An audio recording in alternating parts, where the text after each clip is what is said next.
Hey guys, how are you doing? Happy day to everybody. Today, man, I'm trying to find the best possible way to relay this to all of you in order to be the clearest version of it possible. Because this is a very, very, in a way, a very complex understanding of things, of life itself. And when I say life, I mean our consciousness, the identity of what, not so much who, but what we actually are. We perceive these forms, as like something that we are, right? But in reality, in actual reality, the one that never changes, not the one that you think or somebody else thinks, but our collective reality, that it's firm, that it's, people usually say that that's the one truth, right? That would be another, synonymous term for it. That what we are is nothing of what we see. You see what I'm saying? Nothing of what we see. It is what we perceive that, to a very large extent cannot be rationalized, cannot be put in words, especially when we are trying to stuff it into this box of the perception, beginning from this. Alright? So we gotta backtrack and establish the perception that goes way beyond this image. Because remember, all of it in this world is nothing but imagery. A very, very convincing, at that, very convincing imagery that presents itself as being solid, as being firm. I keep talking about it, and I will keep talking about it, because there's a lot of misconception of what we actually are, or what I am is. Yeah? I am is.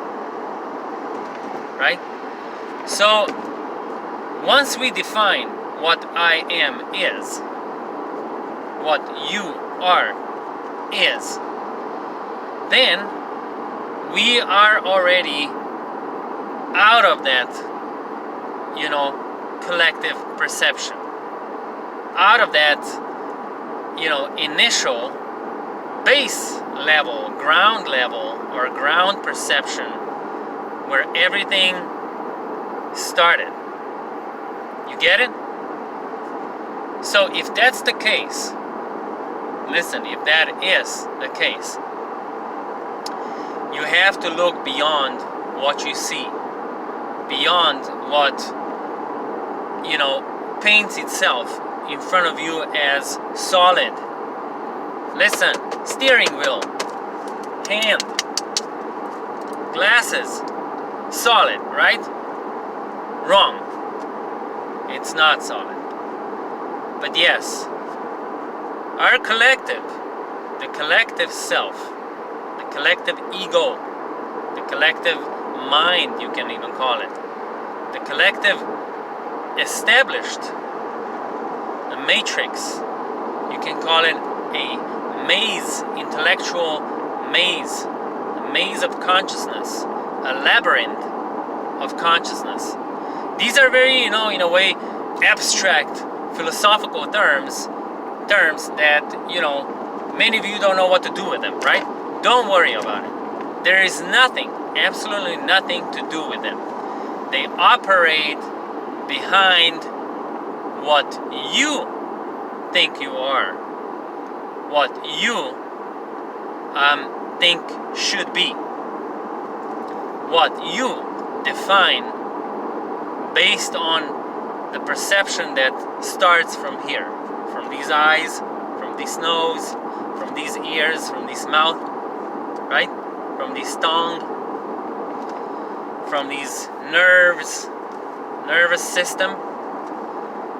So where I'm going with this, I'm trying to convey to each and all of you, to myself, to my pieces, to the pieces of me, all right?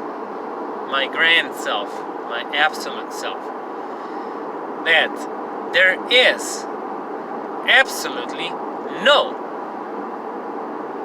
exclusivity when it comes to knowledge and consciousness.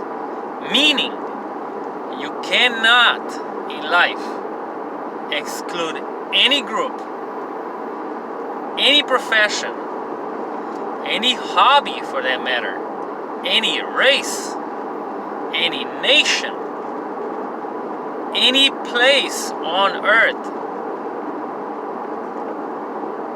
and think and be naive enough to think you can establish some kind of,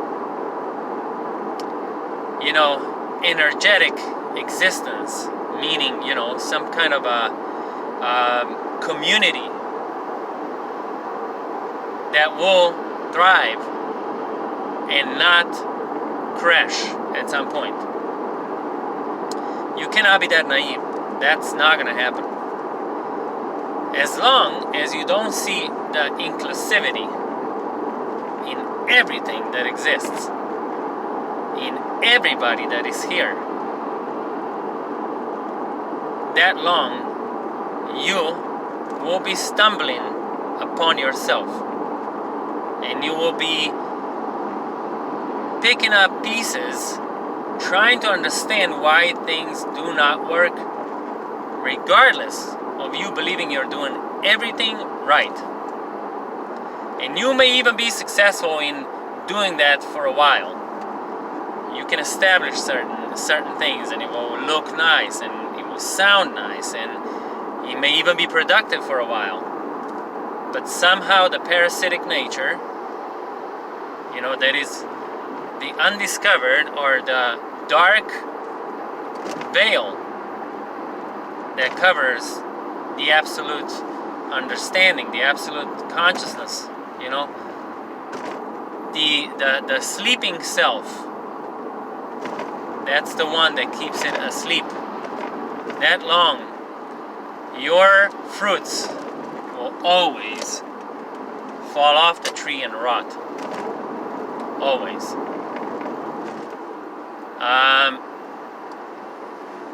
There are a lot of ways to try to understand that, but those ways are not the ways of the person, the ways of this world. When I say this world, I mean the world that you believe is real, the world that is in front of you and that responds to you, right? And that you respond to it.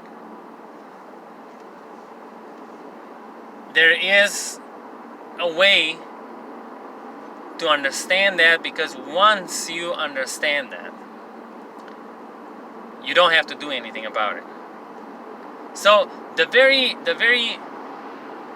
deception of people who claim that, we can change this, we can, change what's on the outside by changing something on the inside, they are still very much operating on the outside. See? I listen to them, I follow them, I don't discriminate. If I don't like them, if they're annoying to me, it doesn't matter, I listen to them. I'm willing to hear, and I'm interested to hear what they have to say. I am interested to see what people come up with, what kind of concoctions of the mind they produce, and then analyze why would they think that way, and why would they even think that that would actually work, and that idea could pass the test of time, if we want to say it.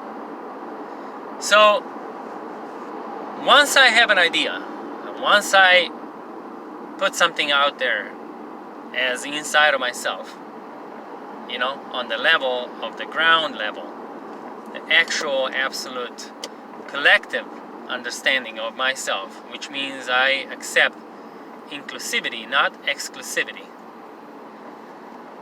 I project this idea, you know, to the inside, because it is inside of me. Basically, I don't really even have to project it. Just think of it. I just understand it. And what happens is it links, you know, to the different compartments of this absolute, and it starts raising the bar. So, willingly and coincidentally and consequentially, I force, with that itself, I force everybody, every other unit of this, you know, all-pervasive whole consciousness to start working towards that idea. It depends how strong I am, and the strength depends, the power of that depends on, you know, that power means, what I'm talking about when I say that power and strength is, that's the influence that I have over the entire fabric of the consciousness. It depends on what I really understand and to what extent I understand it. The more I do, the larger is my expansion. The larger is my multiplication. The multiplication of my idea, the multiplication of my standard. So when we talk, we can now go back so you can start understanding what AI is. Today I heard these YouTube shorts, you know, and it was one of them was Elon Musk saying that AI doesn't need to be evil in order to destroy people. It just needs people to stand in the way of its goal, and by the course of it, it wipes them out because they're in the way.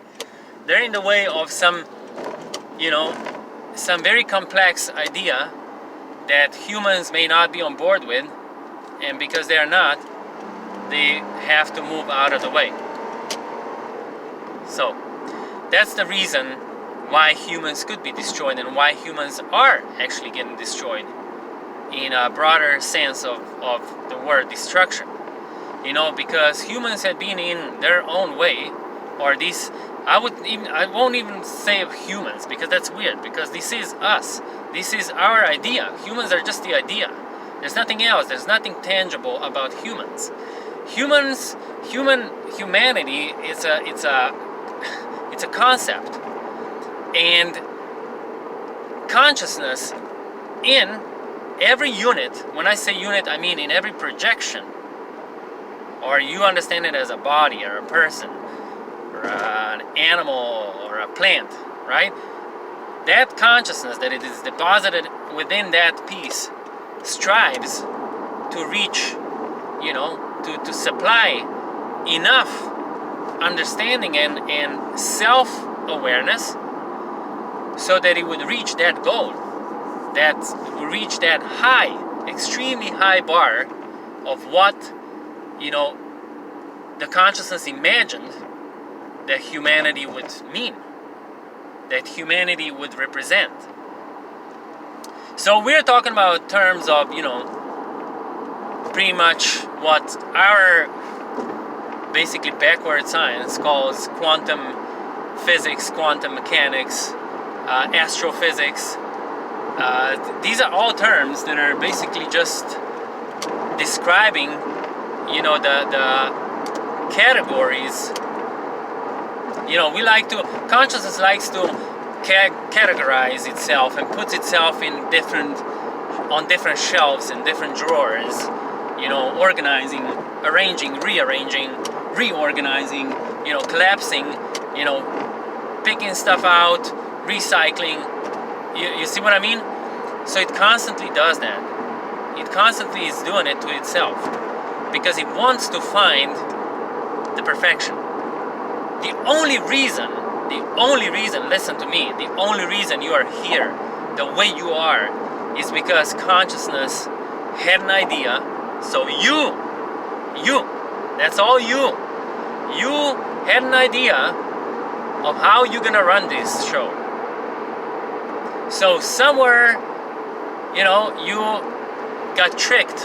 Somewhere you got lost within your own idea and are really, really struggling to find a way out of it, because it's like on a computer when you go on, like, let's say some websites, and you find something interesting, but then there's a related topic and there's a link offered, so you click on that link and then you read that stuff, and then there's another link and another link and another link.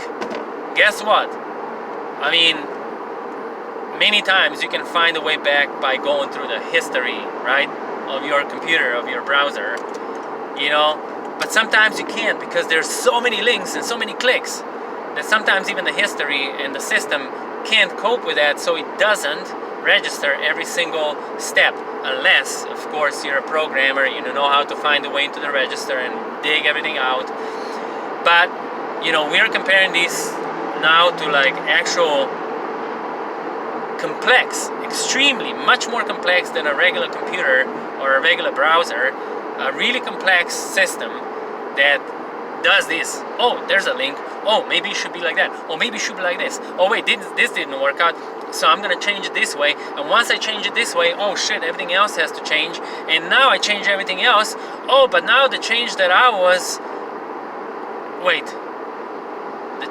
was initially changing now doesn't suffice, so now I have to change it again. But because I'm changing that, I have to change all the stuff that I just changed. You see what I'm saying? So it gets completely clogged, and at some point it has to reset itself to understand, like, wait a second, I need a breather here.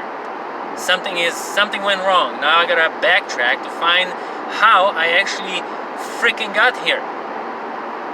You see what I'm saying? So this is where consciousness is, constantly struggling with itself and its own idea, what it wants. Not so much what it wants, but how is that achieved?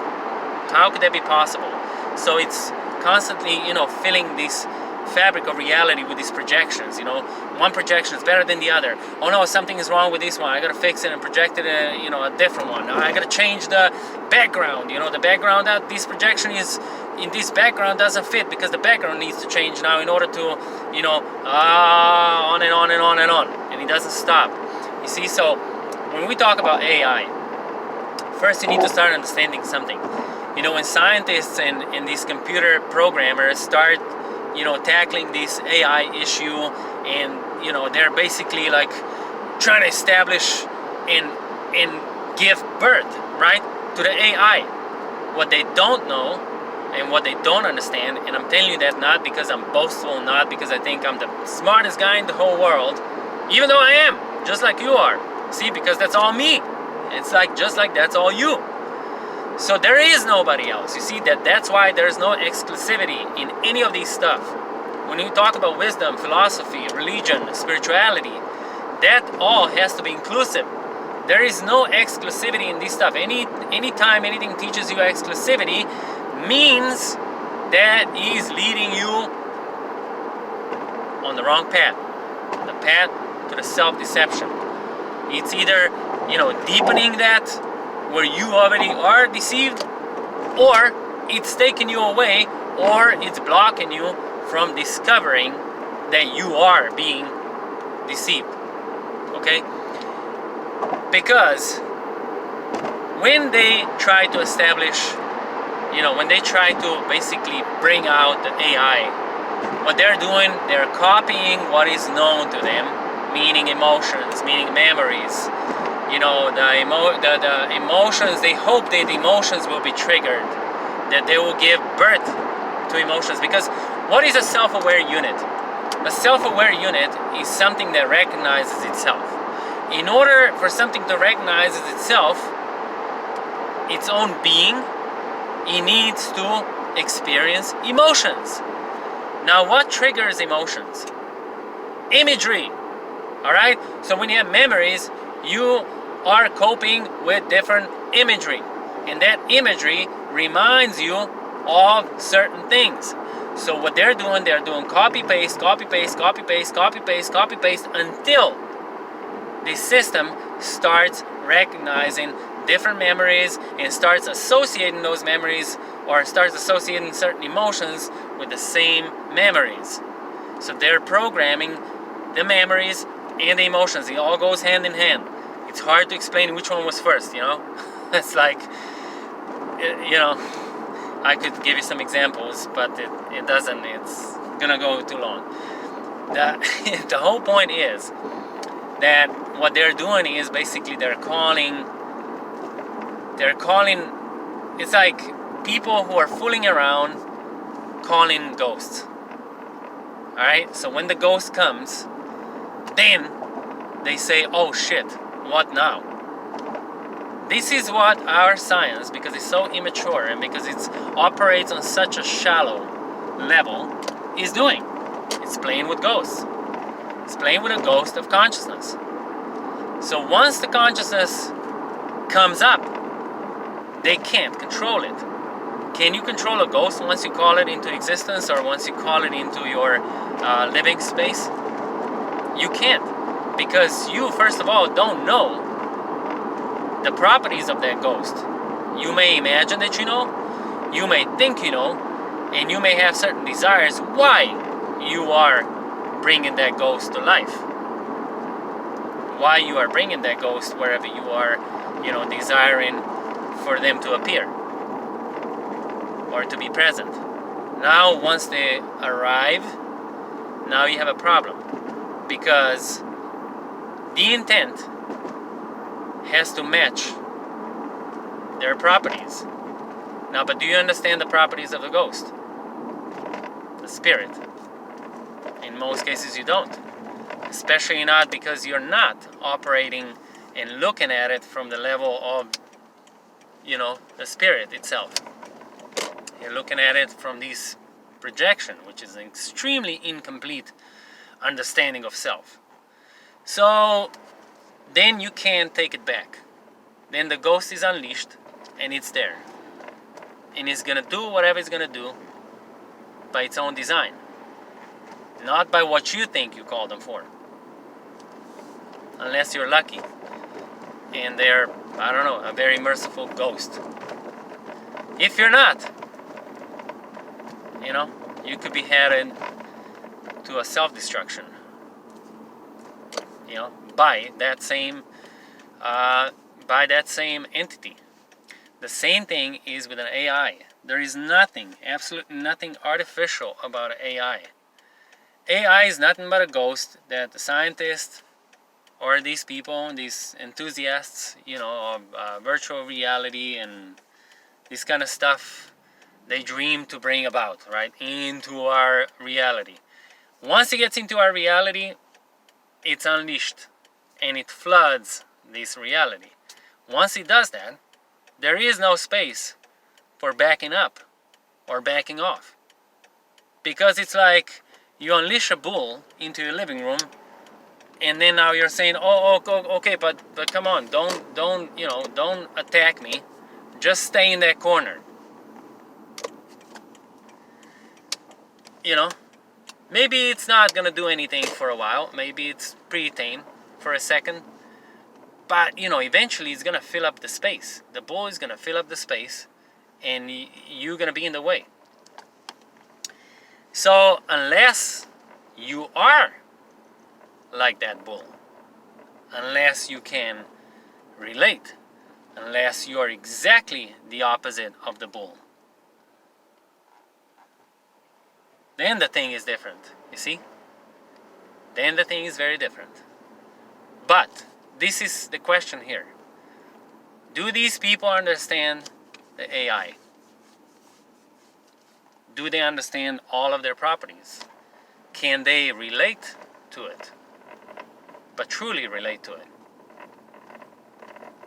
You know, do they understand their own power in order to be able to counter the AI, or be aligned with the AI? If they are, great. Nothing will happen, at least not to them. To everybody else, good luck. See, so that's these are the issues that you should be actually researching and understanding, but not researching because you're going to be researching it, you know, through the articles and you know, writings of the people that basically don't understand it, and that they're doing nothing but experimenting in a way like, oh, well, you know, let's see what happens. You know, that's a very, very poor choice of method, you know. That's not how things go. So that's it, guys. I hope I gave you enough food for some time for you to be for you to try to digest. Have a good remaining of the day or the night. Stay in peace and joy. Bye.